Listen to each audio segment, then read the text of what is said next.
to Chrissy's Books. I am Chrissy. Thank you so much for tuning in this week. So for this week, I have a really beautiful book that I've wanted to read for ages, and it is The Henna Artist by Alka Joshi. Yeah, so this book, as you can tell, is a digital copy, has been on my list for so long, since it came out in March of last year in 2020. It's one of those books that was just everywhere. It was on New York Times bestseller list, it was on LA Times bestseller list, it was on USA Times bestseller list, and also it's a Reese Witherspoon book club pick for her May pick from last year of 2020. So yeah, I mean, it's just bloody everywhere. And then also they're turning this book into a TV show. Yes, so it's gonna be a TV series starring the beautiful Frida Pinto. She's the actress from Slumdog Millionaire. So beautiful. So I mean, if that's not enough reason to read this book, I don't know what is. So let's jump right into what The Henna Artist is all about, right? The setting for this book is Jaipur and also Rajasthan in India. We follow 17-year-old Lakshmi as she escapes from an abusive marriage and makes her way to the vibrant 1950s city of Jaipur. Jaipur, so I find it so hard to say that. I don't know why. She becomes the most sought-after henna artist and confidant for all the wealthy and upper-class women of Jaipur. She is trusted with all of their secrets of the wealthy, but can never reveal any of her own secrets. Lakshmi becomes well known for her trust, her sage advice, her original designs, but she must tread very carefully to avoid jealous gossips that could ruin her livelihood and her well-built reputation.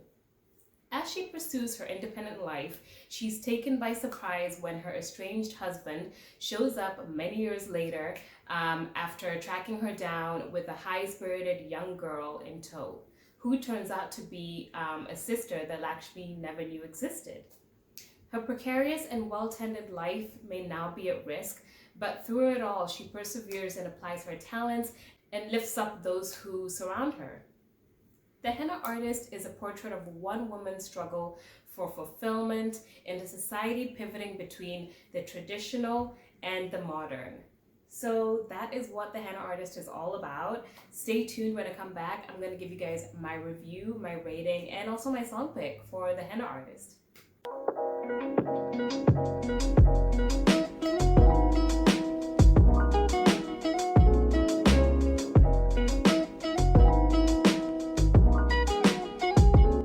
Welcome back. Thank you so much for staying tuned, you guys. So let's jump right into my review for The Henna Artist. So first of all, I just really adored this book cover. I mean, it's just so seductive. I love it. I actually listened to the audiobook for The Henna Artist. I just kind of wanted a book to listen to while I do my everyday stuff, you know, around the house and all that. And I loved the audiobook so much. I really loved the voice, the narrator, and I have no idea who it is. I should probably look that up. I just thought the narration of this audiobook was really brilliant. And I highly recommend this audiobook if you are into audiobooks.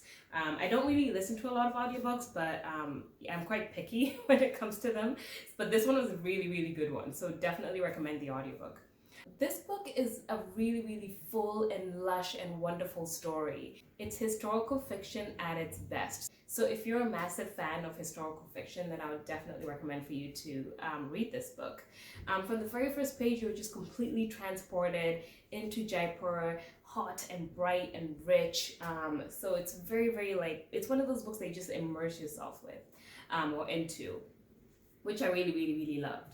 So we follow Lakshmi from quite a young age, 17 years old, and we shadow her in her life as she leaves her abusive husband and just goes to make this like independent life for herself, where she doesn't rely on anyone but herself and becomes this like trending henna artist. I thought the character of Lakshmi was quite an interesting character. I loved aspects of her. I loved that she was very independent.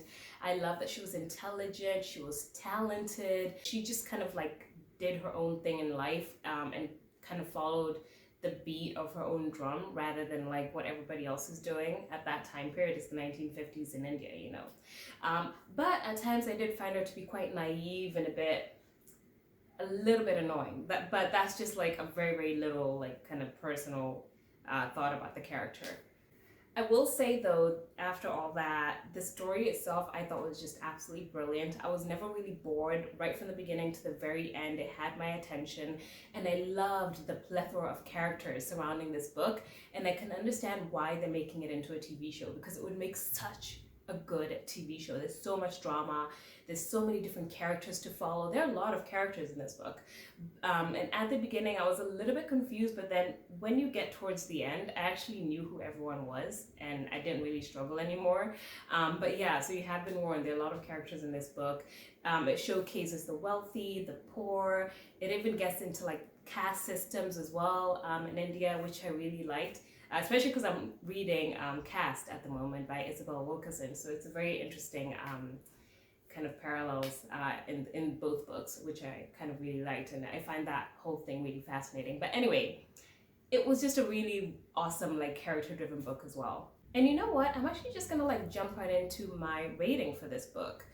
So I gave the Henna Artist a rating of 9 out of 10. Yes, like I loved this book, you guys. I thought it was an excellent read. It really just kept my attention throughout the whole book. Very minimal flaws, and I would wholeheartedly recommend this book if you're a lover of historical fiction, women's fiction, feminist books. It's just a really great book. 9 out of 10. And if I could describe the Henna Artist with 4 words, the first word is alluring, and that is because this book is very lush, it's mysterious. I really loved the setting, it's very vibrant, and I love the whole like seductive like Henna Artist story. I just feel like the story is really like capturing, and you can see why they kind of want to turn it into a TV show. It is a very alluring story, especially the book cover as well.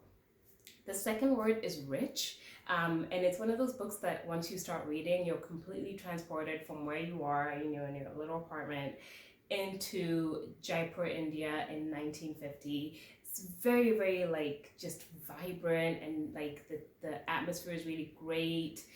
So I really did love the setting of the book, and the writing was really good as well. I really love the writing of this book as well. Third word is intriguing, and that is because this book is a massive, massive page turner, gripped right from the beginning to the very, very, very end.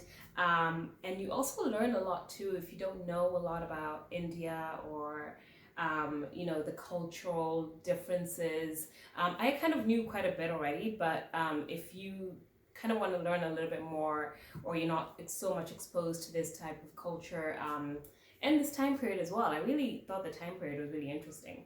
I just thought it was a really intriguing story, and it's great because you learn something from it. The fourth word, last but not least, is powerful. This is a really great feminist book. I really love that, and it's about this character who stands on her own 2 feet, you know, makes her own decisions in life, carves her own path. It's a very powerful story, you know, especially for that time period, for somebody to do something like this, you know, just go off and be independent. So I very much appreciated Lakshmi's character in this book. All in all, just to wrap all of this up, The Henna Artist is a story about perseverance.